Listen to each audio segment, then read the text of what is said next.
if you heard us at all. But every prayer is gathered by your mercy, even when we cannot see the answer fall. And I remember you're never limited by circumstances. Nothing exists outside your bounty and your care. What you have written for your servants will arrive exactly when it's meant to appear. I pray to Allah, and I thought the answer came back no. I couldn't see the blessing, I couldn't see the road. Then I remember Allah hears every prayer. The answer isn't always no. Sometimes it's not yet, sometimes it's I have something better. Sometimes it's you're not ready. Sometimes it's I'm preparing you for what you asked for. So don't stress. All right. I think this is a good time for us to get started. Assalamu alaikum, peace and blessings. Welcome everyone to Conscious Connection Conversations. I am your host, Imam Dr. Tariq El-Amin. This is a space where we have conversation that exists at the intersection of community, conscience, and culture.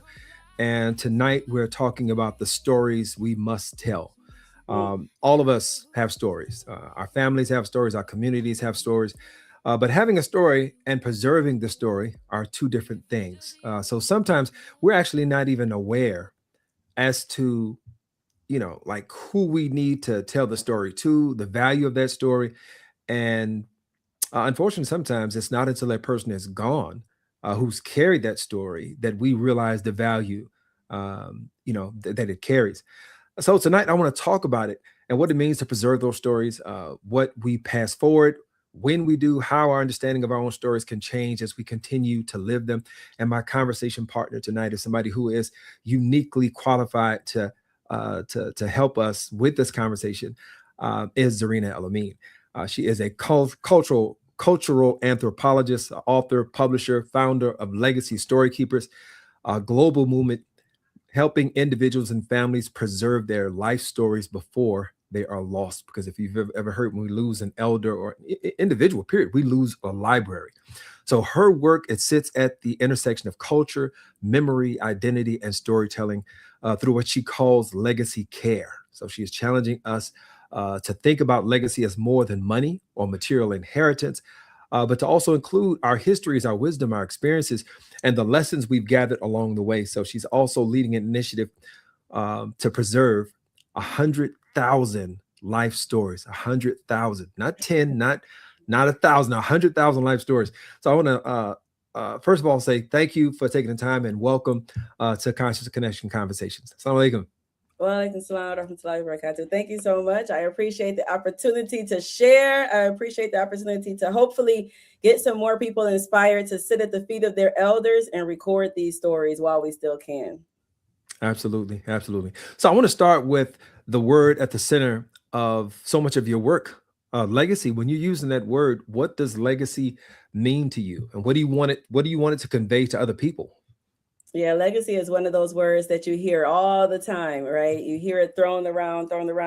For me, legacy is not just about what we leave for people. It's about what we leave in people. It is the stories, the lessons, the wisdom, those intangible things that are oftentimes lost and end up being buried with the person. If we're able to look at ways that we can preserve that type of knowledge and that body of wisdom and share that and help the people who come behind that person live lives that are better, live lives that are stronger, live lives that have more impact, then that is a good legacy. Now, you can have a bad legacy. We don't want to have no bad legacies, though, right? You can have funky, stanky legacies. We don't want those. We want to have a good legacy, one that's built on impact. And we want for when people to hear our name, for them to think about the good things that we did, right? And so that spirit of goodness is what continues long after we are here. Yes, absolutely. And I appreciate you pointing out the fact that you can have a trash legacy. Yeah. Right. That is possible. And whether you want to or not, somebody might take the time to to memorialize that. Yeah. So so I've seen some obituaries. Like, people usually when someone dies, they try to write the little flowery things. But if yeah, you were funky and stank, then somebody might actually bring that out too. So yeah. yeah, so be good. Yes, yes. So I think that's really important. So we're the first carrier, the first protector of our legacy. Yeah. It's us before anybody else gets to it. But what led you to this work of helping people preserve their stories? I've been in books since around 2009. I kind of fell into books by accident. I was doing my master's in anthropology. And for the master's, you have to do a thesis. I did my thesis. I had my study. I was studying singlehood in the Muslim community. So I was interviewing people, studying. And when the study was done, people were asking me for the results. And so I was like, go read the thesis. It's right there, but thesis wasn't exciting enough and people did not want to read it. So I was trying to figure out a way that I could help get that message out in a format that people would actually pick up and use. So that's what led me into publishing. I self-published that first book. It became a textbook at a couple of universities and sort of got out there. Then people started asking me how I did it, how things sort of happened by happenstance. But Yeah. that was how it was in books overall. But when my mother passed, and I found myself standing over her grave, and I'm looking down and I'm watching my 5-year-old daughter at that time wipe the dirt off of her headstone. And I just realized, oh my God, like you've been out here doing all these other books, all this other thought leadership, and all that stuff is great, but you neglected to record the stories of the people that matter the most to you and to your family. And I said, okay, I live in the space of regret. I did not record my mother when I had the opportunity, even though I had the skills and the ability. It just wasn't something that was at the top of my mind. I thought we had more time, but I live in that space of regret, but others do not. So that's what led us to focus specifically on life stories and capturing this knowledge, this wisdom that's oftentimes buried 6 feet in the ground. We're saying no longer. We're not going to just let that stuff slip through our fingers. We're going to preserve it as we should. Mm. Now, as a trained anthropologist, someone who's had to produce academic work and understand it as a discipline, um, do you find that there is, number one, maybe not an awareness of what anthropology does, what it represents for us, just within our own families? Um, and is there maybe a sort of a shorthand that you share with folks that you work with, or just community family members in general, to try to just get them the gist of maybe an approach? Maybe not inundating them with the full methodology, but just kind of some basic tools, so that that space that you talk about living in, that space of kind of regret, that others might be able to benefit. Yeah. Anthropology, study of mankind as a whole. And when we think about the individual family, and how that impacts us as our individual selves, right? We have our family units that we're born into, and those family units have certain cultures within them. There are certain ways that your people speak when they come into a room. There are certain ways that your Thanksgiving dinners run. There are certain ways that people show up or don't show up at the baby showers or whatever, right? Every family has its own culture, and you're born into that. And so it can dictate or shape in ways how you show up in the world.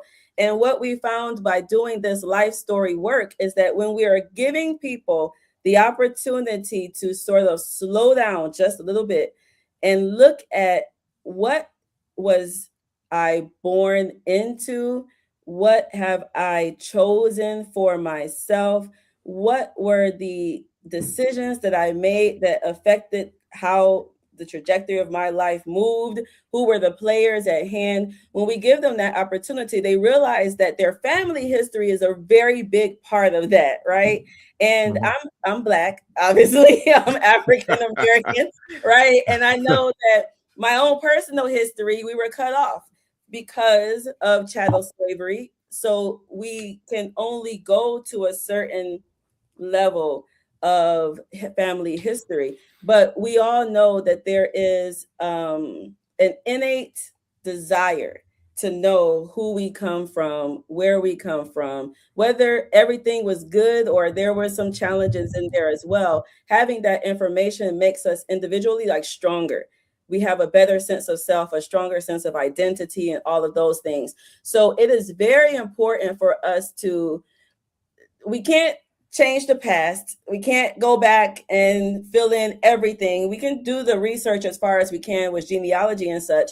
We can't control back there, but we can control from here going forward what our babies are going to know, right? And so that is our job right now, to make sure that the kids who are coming in the future don't have as many gaps as we have in our knowledge base. Mm.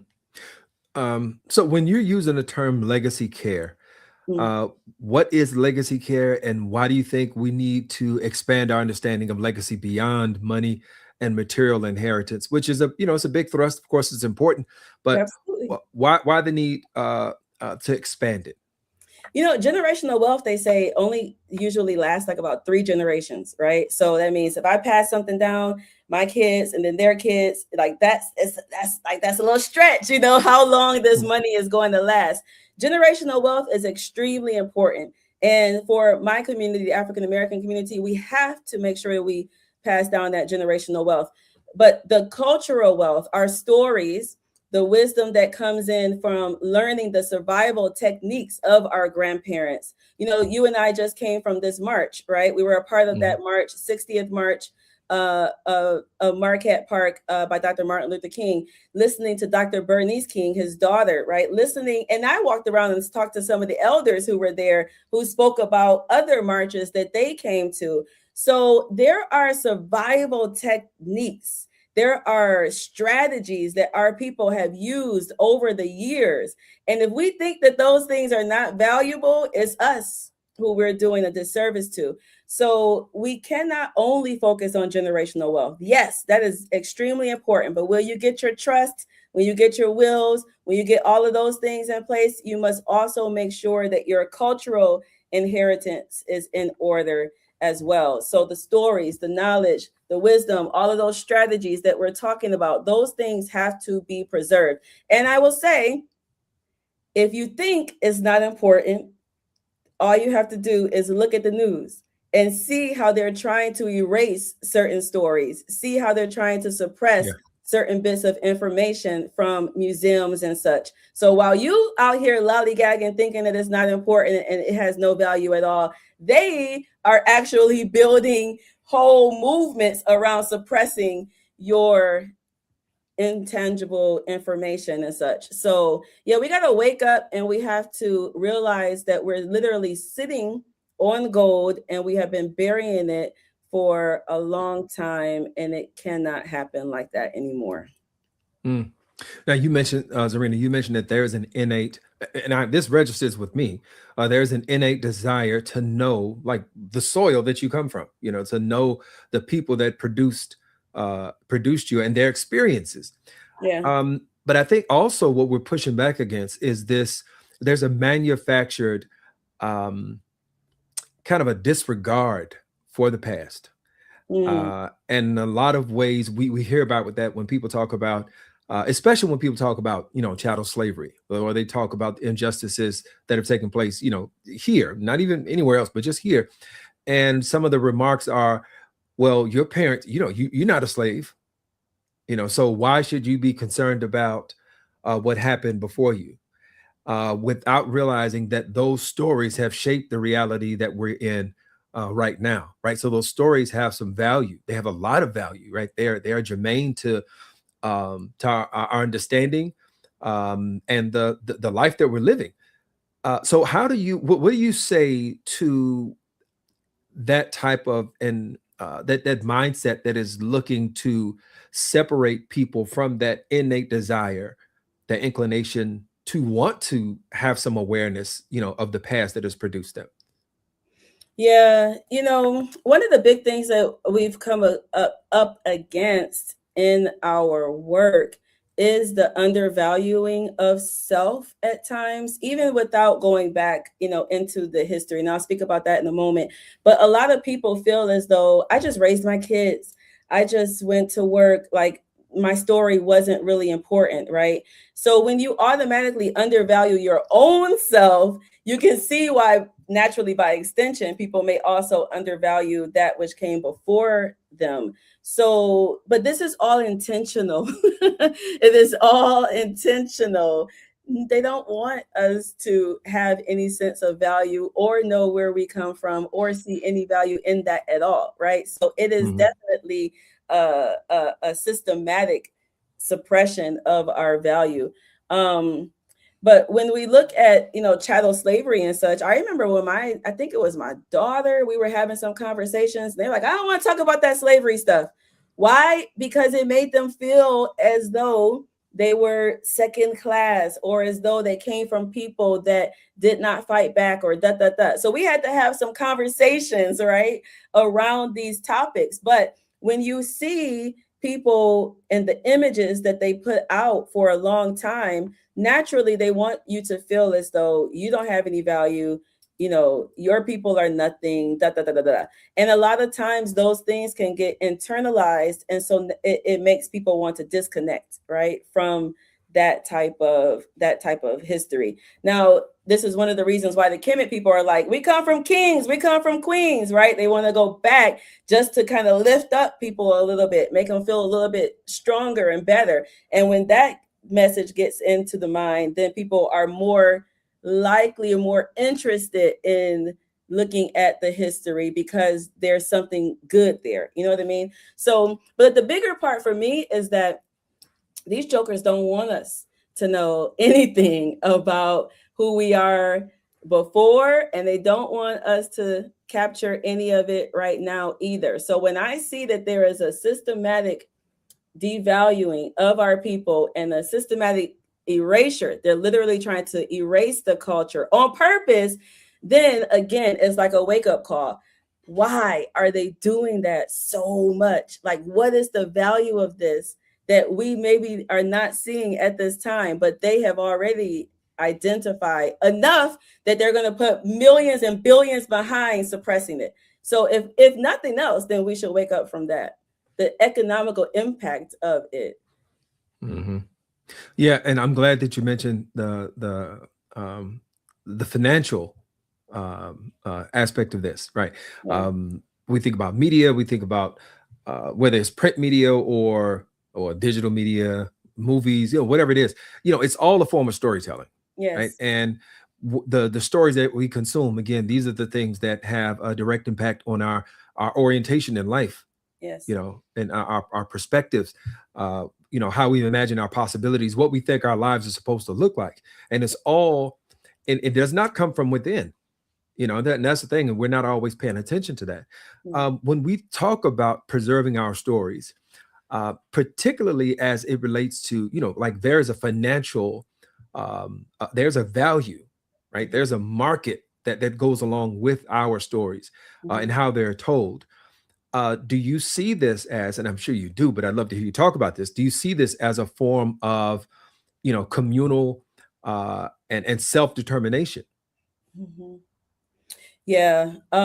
Real quick, there's an article that I read, a Wall Street Journal article that was talking about the ultra wealthy and how much they were putting into preserving their ordinary family member stories. And the amount was staggering, like $100,000, $120,000. First of all, I was like, look, little girl, you have been undercharging. I said, you need to raise your prices. You out here doing all this stuff, talking about pennies. Now these people up here paying 100,000, 120,000 to record the stories of their grandmother, right? Like not the founder of the company per se, but just the ordinary member of the family.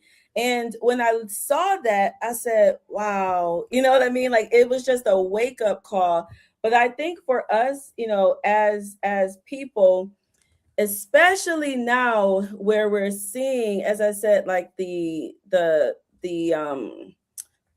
targeted erasure of our stories, like being able to combine this stuff collectively into a space that we own gives us the power to dictate how we want to move and how our babies are gonna move. You know what I mean? Like the types of things that I have a class that we run is the Legacy Story Keeper Circle. So I'm sitting with elders every week and we're talking about aspects of their lives. I'm helping them write it all down and such.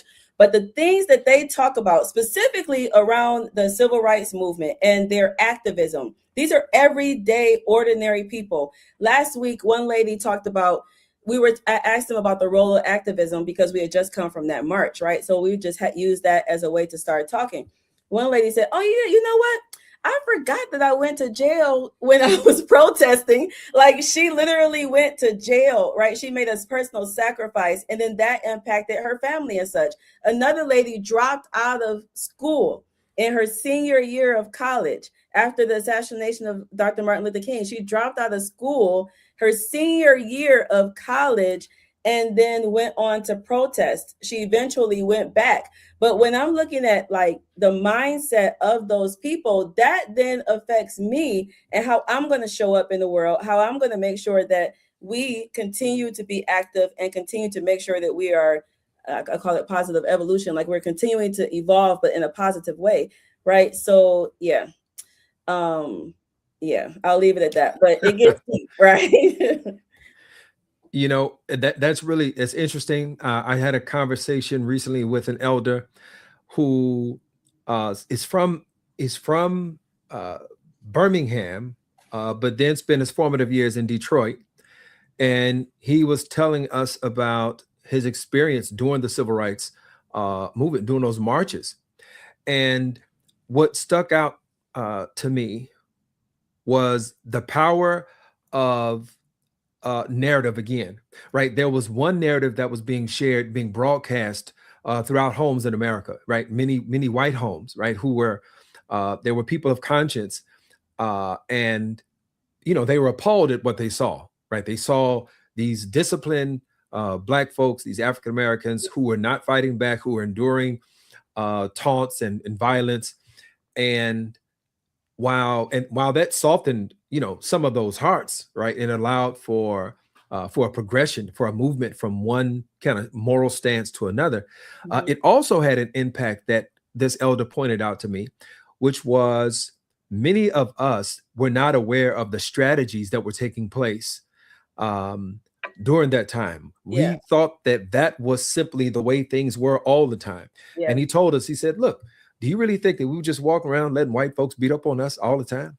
He said, no, absolutely not. But we understood that we were creating a narrative. But without understanding the history, without being able to have conversations with folks who were there, people at this particular time could look back at that and think that, you know, they would say things like, I am not my ancestors. I hate that statement. And so I hate it. Right. Yeah. You know what that reminds me of? It reminds me of this this bit that Eddie Murphy did. He was talking about how brothers talk about, he said, brothers be like, you know, I couldn't be no slave, you know, master tell me to do some, you know, I ain't doing nothing. Then I rolled off in my Lincoln or whatever, something like that. And, you know, because when you are divorced from context, yes, and understanding that we have always been a thinking people, always been a people that were, you know, using whatever means that we had at our disposal, then you walk away with this idea that, you know, we were just waiting for somebody to free us and not realizing that we have always been active in freeing ourselves. Yes. Right. We have always been active in that. Yeah. Yeah.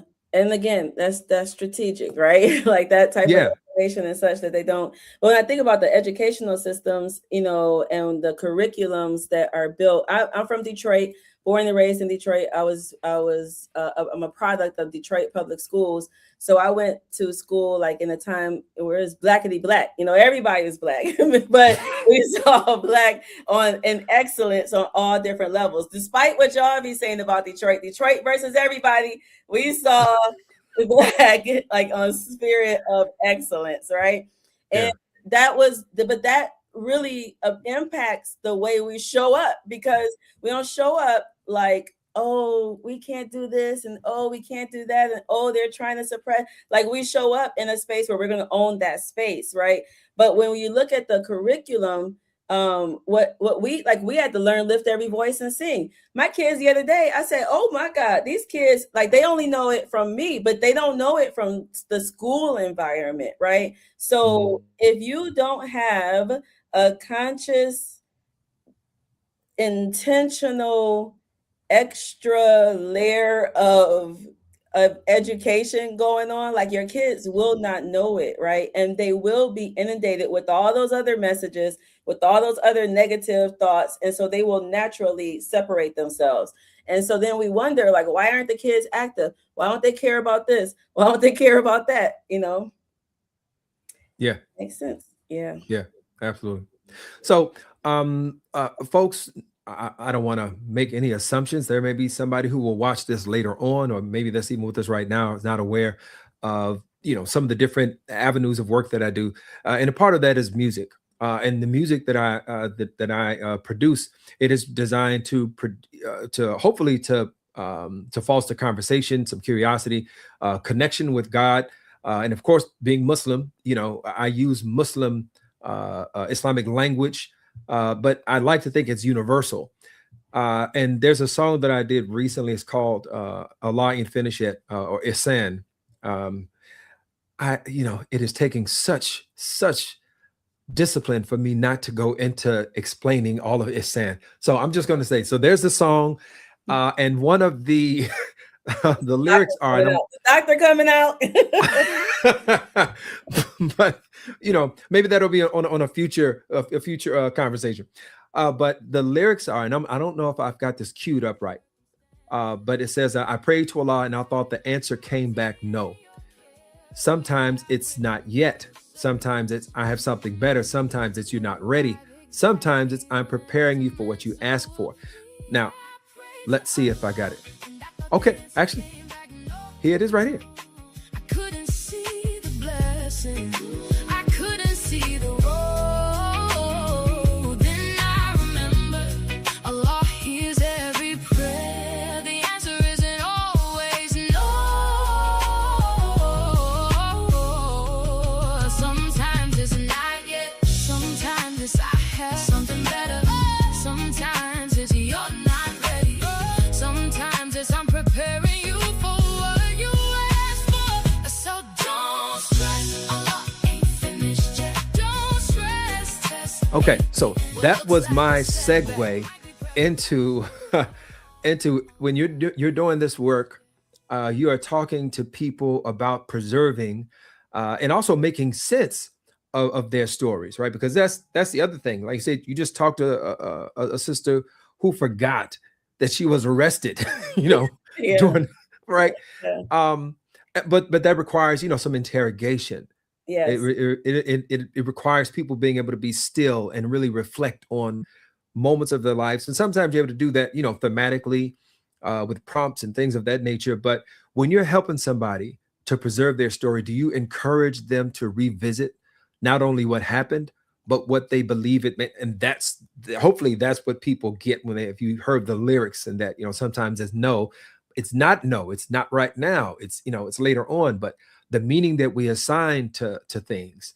So I'm going to restate the question again. So when you're helping them, I got you. You got them. Okay, Yeah. all right. Because So, sometimes I'll throw a bunch out. No, I got it. I All right. caught it, right? Because All right. no, it's a beautiful way of looking at life, and it's a side benefit that we've learned from doing these life stories. The personal development that comes from being able to look at our lives from the mountaintop view. Like, when you are up here, and I have my clients are all ages. I have clients, 45 writing their life stories. I have clients 88 writing their life stories. But either way it goes, like, you're looking down from the mountaintop view of your life. And I'm looking down and I'm able to see the road more clearly. I can see the twists and turns. I can see the boulder that I had to go around. I can see the stream that we had to cross. Like, you can see all of those things when you're a little bit removed from it. And is different when you're actually living it, right? Because I'm too close at that time. So we help people to not just look at what the memory is, but as you mentioned, like what is the meaning of the memory. And sometimes I'll have to go through layers, right? So we kind of go through layers. For example, I'll give a real quick example because it's fresh from just the other week or whatever. We were talking about like a happy moment. I said it was a give us like one of your happy moments. A lady mentioned her 50th anniversary cruise with her husband, going out on the cruise. She mentioned though, but she's just as an aside, she said, yeah, but you know, I saw this other black lady. There was only two other black ladies on the cruise. And I saw one of them and I tried to talk to her, but she didn't respond back. She was like, that was the only little funky moment, right? So that was very small. That was a very, very, very small thing in the story.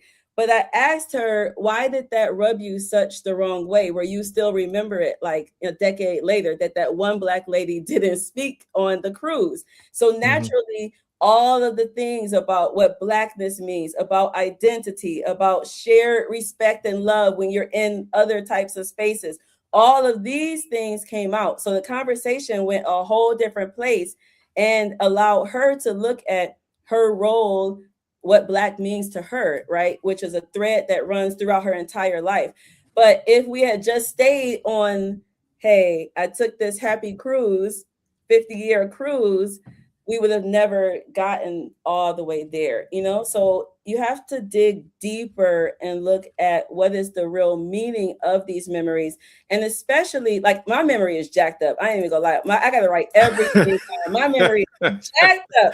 So if I remember something, that means it must have had like an impact, right? So when I'm asking them questions and they're remembering something from when they were 15. Lady talked about something that happened when she was 17. That's a core memory, right? And it may seem that, oh, it just was this and this and this, but then you have to actually dig deeper to see what is the real meaning of that. How did that impact you as a human? How did that impact your future decisions that you may have made? The other thing that oftentimes comes up as well are the patterns in our life, right? The things that had repeated until we finally got the lesson, or we finally figured out that we had to evolve in some other way. So yeah, this work is not just about writing down some collection of timeline stamps. You know, I did this, I did this, I did this, I did that. It's really about looking at your life from the mountaintop view, being able to see everything that happened, and then getting a deeper understanding of who you are, and then also the players that were making an impact in your life. I would imagine that, and as somebody who's done, years of interviews and a good deal of preservation, through like the Chicago Black Muslim History Tour and conversations that have come about from that. When you're having these conversations, there's also the element of trust, right? Yes. That people have to honestly believe that you are invested in them. That is not, even though you said you're probably way underpriced for what you're offering. You better get in this week because the price is going up, baby. It's about to go up. Yes. Yesterday's price is not today's price. But yeah, so there's an element of trust that's involved with that, which also speaks to, in my opinion, how these stories can't be carried, they can't be shared by just anybody, right? They have to be trusted folks, and not just trusted, but trusted and also aware of what you just talked about, like having that mountaintop view, being able to understand the importance of time and how we process, how we assign meaning to things as we go through them. I'm going to give a really quick example, and then I'd love your response to this. So there was a point, I think in my mid-20s, a long time ago, where I was really focused on a particular career path. And I was looking forward to an opportunity to take a test and, go through, physicals, all these kind of things. And I had been looking at this letter that told me when my test date was for weeks. I showed up on the date that I thought was my test date, only to find an empty parking lot. And when I walked inside, uh, I was told the test was yesterday. I Woo! looked at the paper, and lo and behold, it had that day on it. But I had been looking at it for weeks, thinking that it was the day I was there. So it took a while for me to be able to see that put it in its proper place, assign the proper meaning to it. Like my life would have had a completely different trajectory. So the meaning I assigned to it in that moment is not the meaning that I assign to it now. Yes. So when you are having conversations, with your clients, are you also, I guess, maybe advising them not to assign meaning to things that they are too close to, or to Yeah. at least consider time that they may see things differently, Yeah. later? One of the things I think that we are able to do really well in our interviews, whether we have private side where I'm working one to one, but then we also have like a group side where it's multiple people in the group. But that safe space that allows people to actually sit with it for a second and sort of see what was going on, how it, created. But one of the things that I've seen come out a lot is like more empathy, right? More empathy for self and then more forgiveness and sometimes empathy for the other people in our lives as well. Because everybody has had someone that has done something to them that impacted them negatively, right? And the either forgiveness or empathy that his family from even getting to some place where he felt so angry that he would be like his father, right? Like that was his mechanism. But the boy never understood that, never knew that about his grandfather, that your grandfather was like, he was a terror, right? He never knew that. So having this new information allowed him to see his father with a whole new different lens, a whole Mm, different, like just more empathetic, and able to see that his father was not a punk. He was not avoidant. He actually was trying to protect his family, right, from with the anger that he saw. So when you're doing this type of work, it can bring about a lot of emotions, and it can bring about some times that you have to sort of sit down for a moment. And sometimes I have clients that may put something aside for a couple of weeks and then have to return to it because it is bringing up some stuff. But on the other side, all of them say it's healing.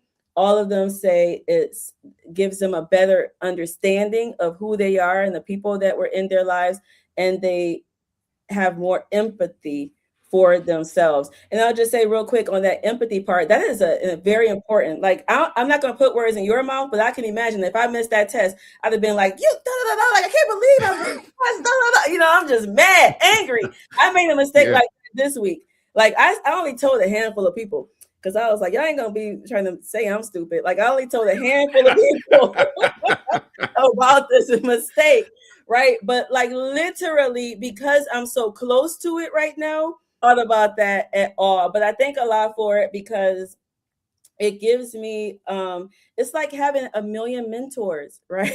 Like Mm, all different aspects. Like I know you when you interview all your people, like you learn something from every person that you interview, right? yeah. And when I get to listen to them and hear their aha moments or their lessons that they learn, I'm like, thank you, God. You know what I mean? Like, I ain't got to do that. I ain't got to do that. I can skip over a lot of the mistakes that they made because they're sharing those mistakes with me.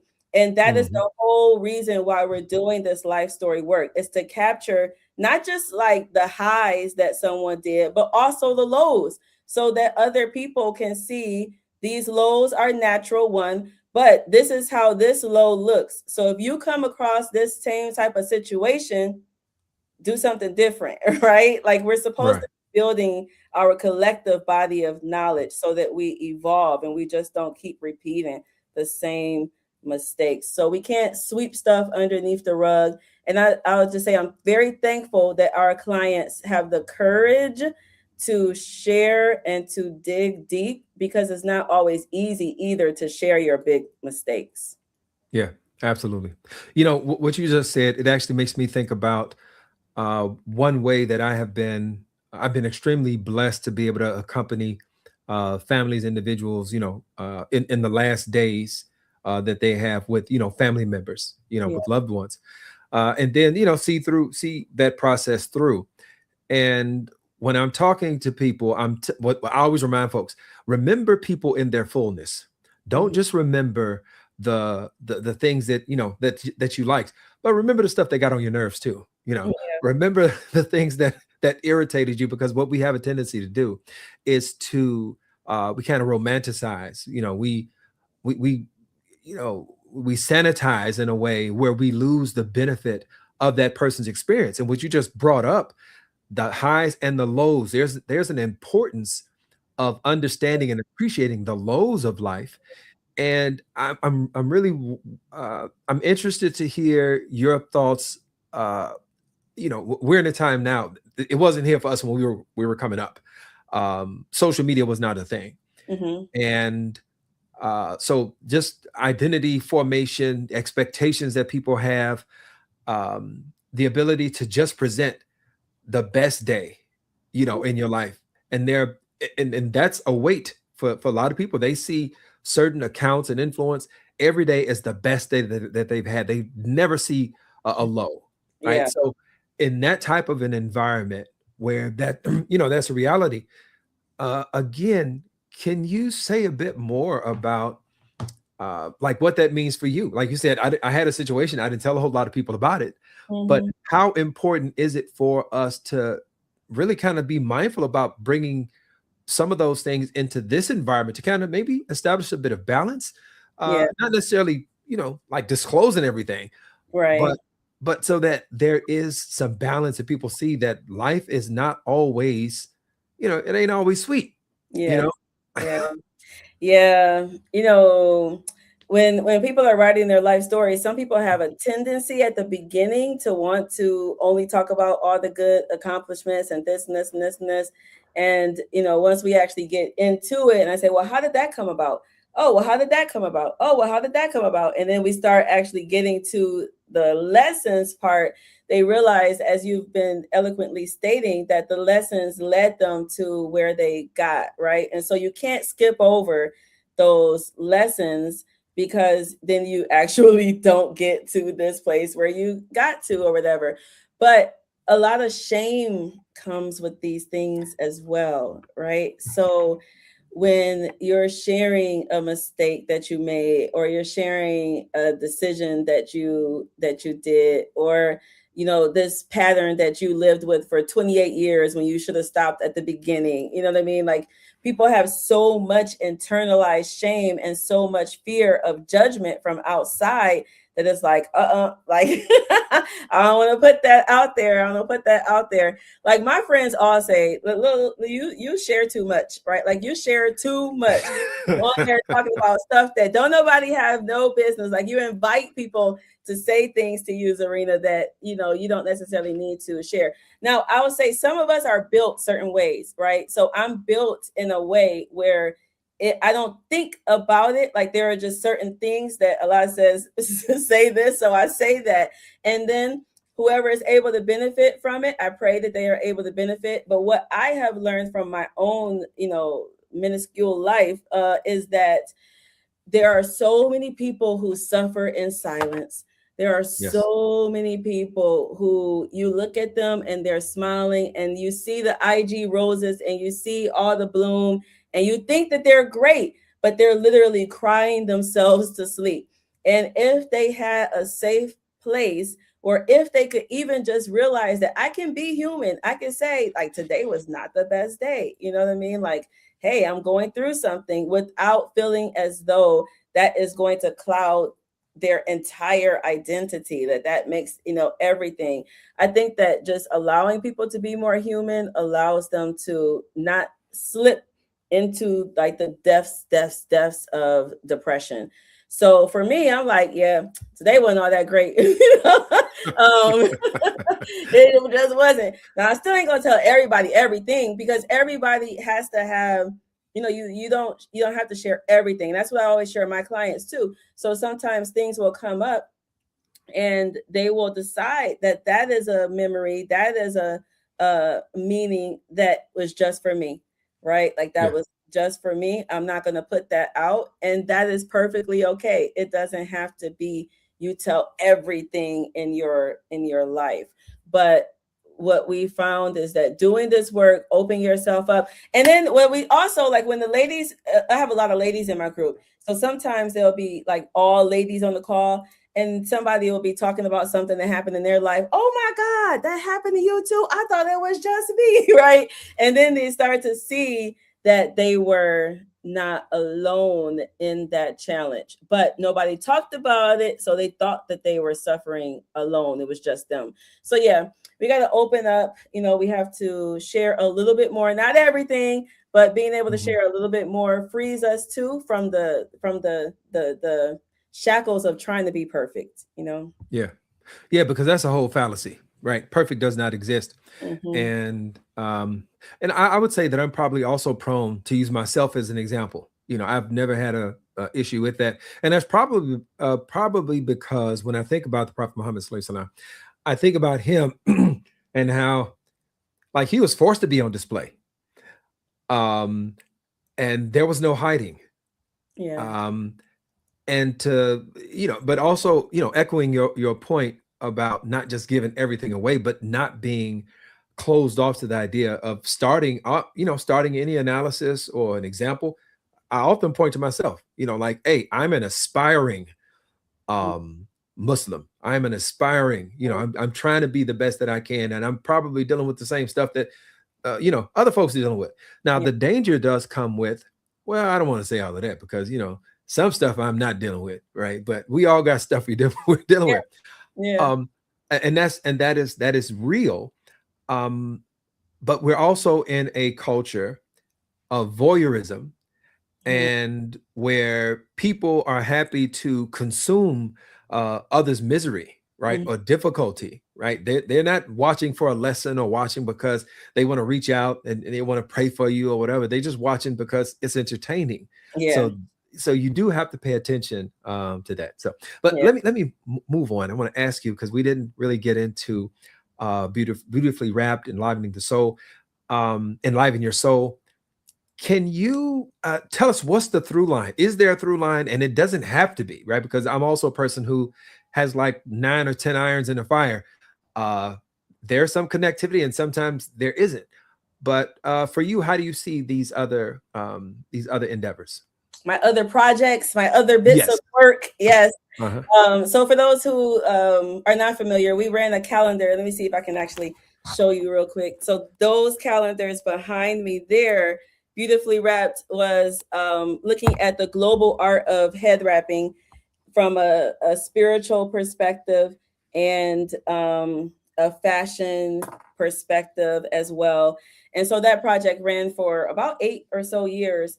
And for me, that was a way to utilize something, a neutralish tool that we can bring a lot of different ethnic communities, faith-based communities together and have conversation, right?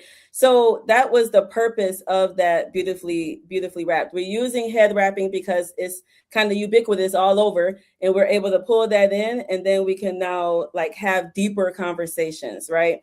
My work with Enliven Your Soul, I take women on experiences around the world. Side note, shout out, this is a commercial. We're going to Morocco. We're going to Morocco this October, and I have 2 spaces left. But this will be our 10th year, because I started doing these tours in 2016. And for me, I'm a cultural anthropologist. I live a little bit differently. And when I was traveling, when I would come back, sometimes the women in my mother's generation mostly were asking me, how did you travel? Because they all wanted to travel. Like, they all had the desire to travel, right? And when we're looking at life stories, like, what are those things that you've been wanting to do for a long time, but you suppressed it? Like, what is that? Can we still do that? So travel for a lot of them was on their list of things they wanted to do, but they didn't know how to do it. I was like, well, I Mm. know how to do it. So let me organize some trips and take them in a safe way. But for me, it was for them to explore the world, but also explore themselves on a deeper level. So the common thread, I think, between all of my projects is that I want to help people explore the world and explore themselves so that they can positively evolve and be good stewards and be useful in Yeah. society or such. But you know, for people like me who probably got undiagnosed ADHD and like to have a lot of, you know, things in the fire, I see my life like a laboratory and I see my life like artist canvases, right? So that means I get a canvas, whatever Allah is saying, do this right now. I paint that canvas, and then when that canvas is done, sign my name, and then Allah will be like, "Here's another canvas," and then I paint that, sign my name. Bam. So as long as I can pay my bills, as long as I got some retirement, I'm gonna do whatever it is that God tells me, even if it seems disjointed to other people. And I'm saying it this way because I have been told, "Look, you do too much. You always jumping around from this project to this project. Why don't you sit still? Now you're doing books, but now you're doing life stories." I was like, but life stories are books. You know what I mean? Like you hear people like they will try to make you fit in their own boxes. And what I say with my own life is, look, I do me and you can do you. You can do whatever it is that you want to do. And I hope that the way I show up in spaces allows the women that at least come from the travel side, and the other side is like just to show them that you actually don't have to be a millionaire to travel every year if you want to. Like if you want to do some different projects, you can actually do them without having 300, $400,000 in backing behind you. You just have to find the ways to bring forward what it is that you're being called to do, and do it though. Don't sit on it. Don't let it fester. Don't psych yourself out. I don't have this. I don't have that. Like, nah, figure it out and make it happen. And I think that that's what I hope part of my legacy will be, is that live your life like a scientist in the lab, be willing to put in the inputs and then make adjustments and paint your canvas. Mm, I love that. And I don't know if you saw, but as you were talking about the commentary that you get from other folks, you're doing too much. It's like making my skin crawl, because that is very interesting for, I think, for people who are trying to get the most um, out of life, or give the most of their life, right? Because I say this to myself, and sometimes I say it out loud. Like when I leave here, I want to leave spent. I don't want to Yes. leave with anything in the tank, right? Yeah. So that naturally kind of facilitates, a multitude of expressions, Yeah. and this something that you're doing also. It reminds me of, we're in a time in terms of marketing, where Hmm. the branding, where people want to just, they tell you just got to do one thing. Hmm. You're in just one lane, but nobody is just one thing. Hmm. We have a multitude of, of interest, and all of those things. So I absolutely love um, the way that the way you express that. I have a canvas. I get it together, and I'm on to the next thing. Yeah. And I think that's really productive. Can you tell me what has travel done for you in terms of how you look at your own story, and how you relate to your clients? Yeah, different people, we all have our own different personalities, right? Like things that Allah put in us innately that we're called to do. Yeah. Travel is in my blood. Like I know that without a doubt. But I graduated from Howard University, the Mecca HU. I graduated from Howard and in computer science. My background is actually in engineering, right? So I was in computer science. And I turned down my job offers and I moved to Egypt. And everybody was like, you stupid, you crazy. How you going to turn down all this money to go over there? But when I tell you that year, 11 months, it really in Egypt, like changed my entire life.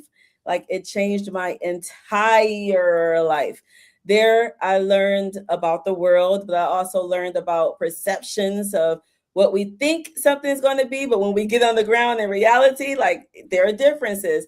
I learned about racism, I learned about myself, how I can show up, also how I can be trusting or how I have to be trusting of others in order to just sometimes maneuver throughout my own life. So that 1 year, like, changed my entire life. But I personally, and this is one of the reasons why we do this life story work, and I do something called a soul audit, right? Like where I'm tapping into the unique way that Allah has built me, nobody else but me, so that I understand how I am built, and then I can optimize my life around that data, right? So I know for myself, Zarina, that travel is a way that I am able to like recharge. Same way I got this phone charging right now because it went dead. I know that I must travel, like without a doubt. Now, some people can't handle it because they have a lot of anxieties and such about like, well, where am I going to stay? What am I going to do? And for those people, they come on my trips because I handle it all for them. But for me, seeing a new place, seeing a new way that Allah gave these people to do this thing called being human, being able to, as Allah said, travel throughout the world and see what came before those people before you. So like when I'm in Morocco and I'm going through the ancient, Roman ruins, or when I'm in Tulum and I'm talking to the guy at the Tulum ruins where he's saying when the Spanish came here, they colonized and they burned all of our primary resources. He's literally telling me the importance of having your stories, your books. And he said, we don't know that much about the Aztecs because the Spanish burned our books, right? Like when I'm hearing that from him directly, naturally that affects how I show up. And it also affects how I view the stories of my people who are here right now. We can't let them burn, right? Like the dude just told me what happened when Spain came to Mexico. So I see it with my own eyes. I have to naturally adopt a part of that lesson to what I am doing now, right? So for me, travel is like essential. I will be a full-time nomad. Give me 5 years. Once this baby girl graduates from high school, I'm out. And every day I contemplate just doing world school instead. So we holding on by the thread, but I'm out. So for me, travel is a way just to see the beauty of Allah's paintbrush and how Allah was like, and then I get to learn and hopefully become a better human myself. That's how I use it. Well, one thing that I am certain of, we talked about, we mentioned time, in terms of, what it does to shape. storykeepers.com/masterclass. That is my free gift to those who want to learn how to start mapping their life story. And everyone needs to do it. Whether you want to publish it for the world or not, you need to do that. So that's legacystorykeepers.com/masterclass. And then, yes, on my page, they can also see our Enliven Your Soul work and sign up for Morocco if they so choose, or just shoot me any other questions that they may have. Okay. Well, Zarina, I really appreciate, again, you taking the time. I am hopeful, folks, that you got some good eyesight. You can look right at the bottom and you can see, where you should go to, the YouTube, Legacy Story Keepers, Facebook. But just Google her, right? You'll find her. She's there. Find out more about this work. Get connected. And hopefully you will join us again next week, every Sunday, 7 p.m. Central, 8 p.m. Eastern. We have a new conversation partner, and we're hopeful that the conversations we're bringing, that they inspire curiosity. And hopefully we can continue working to build more community. So share this and the previous conversations. And inshallah, with God's permission, we will see you again next week. Thank you all for joining us. Assalamu alaikum. You done good, Dr. Tarek. That's my father would say. You done good. Thank you, brother. I appreciate you, sis. Assalamu alaikum. Alaikum assalam. Sometimes it's I have something better. Sometimes it's you're not ready. Sometimes it's I'm preparing you for what you asked for. So don't stress, Allah ain't finished yet. Don't stress, this test ain't the end. What looks like a setback might be preparation. Hold on, Allah ain't finished yet. I kept counting all the things I didn't have till I forgot to thank you for the things I do. I kept looking for tomorrow's answers while today's blessed.